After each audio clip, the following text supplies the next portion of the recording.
What is successful enough? If there's no wrong answer, there's no right answer. What do you really want? Is it a monetary return, like you want to make X amount of dollars? Or is this certain lifestyle? One thing I'd like for you to consider is that you may already have it.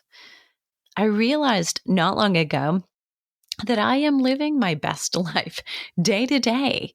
I love my schedule. I love my lifestyle, and I'm traveling just the right amount to the places that I want to go to see the people I want to see. If I close my eyes or I write in a journal my ideal home, trying to describe it, I realized I've been living in it. And all too easily, we sometimes start thinking that we have to keep striving and pushing and efforting. And in this short Q&A episode with Flipping 50 Menopause Fitness Specialist Amy, we talk about her second career and how she's building a business, and you can too. In fact, if you're listening to this and you want to grow your business of midlife women, I have a very special 5-day kickstart to attract more midlife clients. I've taken all the juiciest pieces from my Marketing to Women course, from the masterminds we've done for the last couple of years, and wrapped them into 5 very digestible, doable pieces with little bits of homework that you can still fit into 5 days, so that you can get to the bottom of what really is good, high quality marketing that feels good to you and to your customers. I'll put that link in the show notes.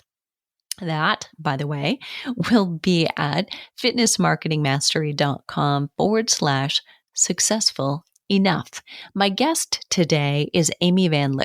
She's a Flipping 50 Menopause Fitness Specialist with certifications in Menopause Fitness, Corrective Exercise, Osteoporosis Fitness, and she's a retired engineer. She helps women over 50 get moving and feel better, even as the aches and pains of age start to creep in, from the comfort of their own home. At 50, she learned that life should not just be about punishing our bodies or starving ourselves. It's about accepting ourselves, learning to navigate the changes, and being healthy enough to do the right things. And so we can do the things we love, to feel good, to feel satisfied, and to also be able to truly enjoy this later and better half of life. So dive in as I ask her a few questions that may just help spark a fire or help you identify where it is you are now and where you want to go. So Amy, let's jump right into these questions. What was your biggest aha for you about the difference in a hormone balancing exercise prescription, or what we call menopause fitness programming? The biggest aha is that you preach less is more. Sometimes the old adage that we had to exercise more and eat less I didn't believe it. I didn't believe it until it happened to me, and I wasn't exhausted all the time. I was getting enough of what I needed with my 30-minute strength training, 30-minute HIIT, low impact cardio, taking my recovery days. Those are the biggest ahas with my body. Great answer. Okay. For everybody listening, the majority of these women who are trainers and health coaches listening, and guys, if you're out there, we're not trying to offend you. You stay, but what have you found to be, because I'm guessing there are going to be some parallels here. What have you found to be the area where the clients that you're attracting struggle with the most? Yeah, I don't know what it is, but I have so many women in my demographic over 50 like you that run screaming from strength training. I think they're afraid. I hear all of the things.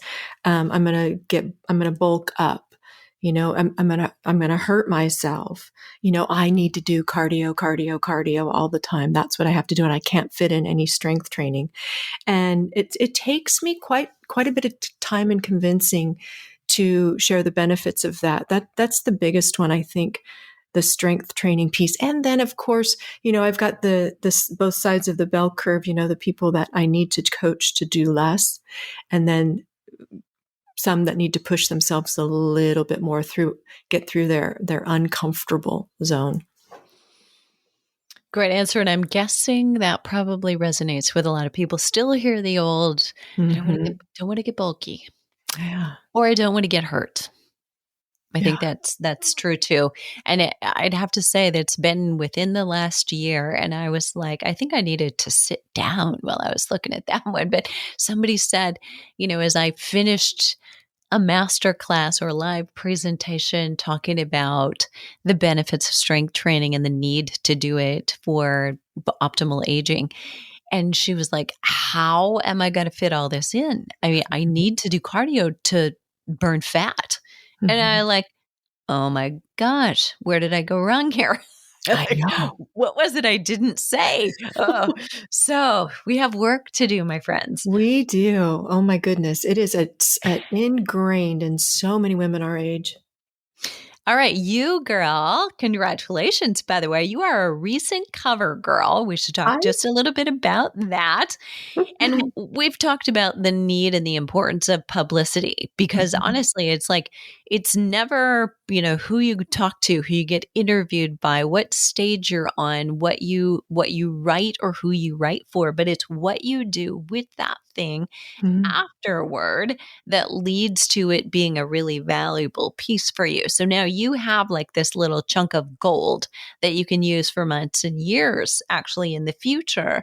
But let's talk a little bit about all listeners here are probably envious. So how did that happen? How did it come up? And I'm sure everybody wants to know, how can I position myself? So that might come up for me. Yeah, that's a good question. I had to go back in my brain and figure out how that happened. I just happened to be with I only have 2 one-on-one clients now since COVID. I've cut down my one-on-one, and most of my business is online now, online workout videos. And I was just talking to her, and she invited me to a launch party of something we had in common, mind, body, and soul, health. And she said, go to this launch party with me. And it's in San Diego. It's to launch a San Diego-based magazine called Mind, Body, Soul. And the woman, and she said, I want you to meet this woman because she wants to start exercising too. And I said, yes, it's the one thing I'm doing this year is saying yes a little bit more because I think we can because of COVID's winding down. And she came over to my house because I wanted to show her my studio and where I work out with clients and my video equipment. And she said, oh my gosh, you have to be my cover girl. And I'm on the cover of her spring edition, the San Diego-based spring edition of Mind, Body, Soul. And then I also have a 2-page spread sharing my bio and a couple of fun pictures of me. But this happened, Deborah, so I met with my client Saturday. Stacy came over Tuesday morning. And by Friday, I had professional photographers with all their gear at my house having me sit and smile in these crazy, weird ways. I love it. But this is literally, number one, you said it, the power of saying yes when you get some of those invites. And I want to just do a shout out and send a little love to all of my fellow introverts. Who, like me, have loved the pandemic. Like I didn't have to go anywhere. I didn't have to say yes and accept an invitation to somewhere. And then between that and the time that it occurred, wish that I wasn't going. Look for excuses not to go. And listen, I love people. I love speaking on stages. I have loved teaching auditoriums full of students, and that is not a problem, but I recharge alone. And so with the pandemic, it's become almost a pain point for a lot of people coming back out in public again. because we're not used to it. So I love that. The saying yes, first of all. So think about saying yes, putting yourself in a situation where it feels safe. Maybe you're going with a really close friend who makes you feel very comfortable, and make it work for you, and just give yourself maybe a time limit that I'm going to stay, and I'm going to mix with specific people, and give yourself certain homework before you leave, because that can be very, very important. Love it. And and then it happens so very quickly, but I think that is also part of you mentally have recently decided, right, that you're positioning yourself differently. You're putting yourself out there. You've Mhm. opened up to bigger possibilities. How much do you think that played into it? Do you believe the theory of the universe and laws of attraction? Oh, wholeheartedly. Oh my gosh, it was almost it was almost eerie. I mean, put that out there a couple of one, two with you meeting, saying yes to your retreat, meeting you and all the lovely women I met, and just putting myself in a situation that, at one point, Deborah, I thought that I was hoping that retreat would be canceled. Because I like, oh my gosh, I have to drive and I'm going to have to talk to people. I have to be around people.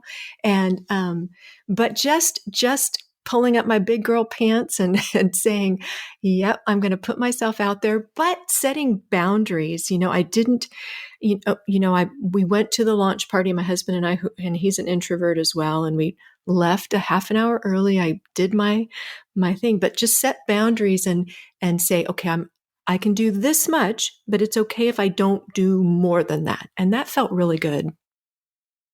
That is awesome. I so love that. Okay, so you may still feel like this is fairly fresh, like maybe your growth isn't, at the end or where you want it to be yet. But if you were talking to a trainer right now who's starting over, because you, girlfriend, are right now an expert, right? I mean, you have started over, essentially Yes. totally shifted gears, said, okay, I'm going to jump that ship. Now I'm into this totally new thing. What would your advice be, even just looking back, Hmm. that would be either something you would do or not do, not waste time doing?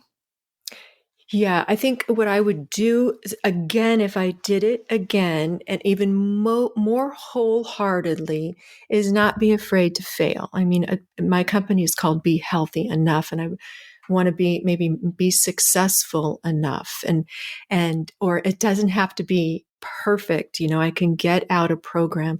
I've tried so many different programs and group classes or exercise modalities or or webinars or detoxes or sugar-free challenges with crickets at times. But with each one I learned, and it sounds cliche. You hear it all the time. It's like, don't be afraid to fail. But by gosh, if I had stopped doing what I was afraid to do, I would not have come to where I am right now.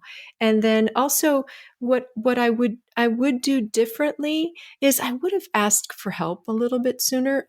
Being an engineer, with my knowledge, my background, I thought I could do it all. I could film all my own videos. I could edit all my own videos. I can get the software all set up. I could do all this. I can do all that. And then talking about social media and Facebook and ads and all of that, and just asking for help sooner. And I think that would be my biggest, and that is also cliche too. But Oh, no. I think that one is golden. And I want to back up just a second. yeah. So you did not know this, right? But I always, before an episode, I don't usually settle on the final one, but I'm usually playing with titles Okay. before we go live. So you just said, the business is healthy enough. So you also threw out, successful enough. Mm-hmm. Well, girlfriend, the title I was playing with was No. how to be healthy enough, profitable and successful enough. Oh, that's so funny. Yeah, The isn't it? universe is cool. Oh, that's so cool. I have chills right now. Yeah, right? So Yeah. true. All right. So I'm going to give you one last go round here. It's usually a question I ask at the end of Flipping 50, but is there one more thing, one more just piece of advice that you would say to a girlfriend who's like, I really want to do this, but I don't know if I should do this? What would you say? I would say put a toe in and try it with people that you know. That's kind of what I did. I started teaching some group classes and training women in my neighborhood who were my friends, and I figured out what worked and what didn't, and what I didn't like to do, and what I love to do. And so, just give yourself permission to just try something, and but permission to say, "Oh, I don't like it," or or change it and do something different. If you have the luxury to do that, I would recommend that. Love it. Amy, thanks so much for being here. Thanks for giving little tips of advice and nuggets for our fitness pros and health coaches. And okay, listeners, now it's up to you. So in the show notes, I'm going to put all the links so you can connect with Amy, follow her. I mean, really an engineer turned fitness pro health coach. Love it. And if you also serve women in menopause, it's also great for us to collaborate. And yes, you may see it as competition, but can we agree that you alone cannot serve the millions of people in the world? It's going to take a village, and it takes different voices to resonate with all of the different types and diverse personalities that are out there. So there's plenty of room and abundance for all of us. And when one female pro rises, we all rise. So the show notes for today will be at fitnessmarketingmastery.com/successful enough. So I'd love for you to come over, leave us a comment. I love hearing from you. And what are you waiting for? The world needs us now more than ever.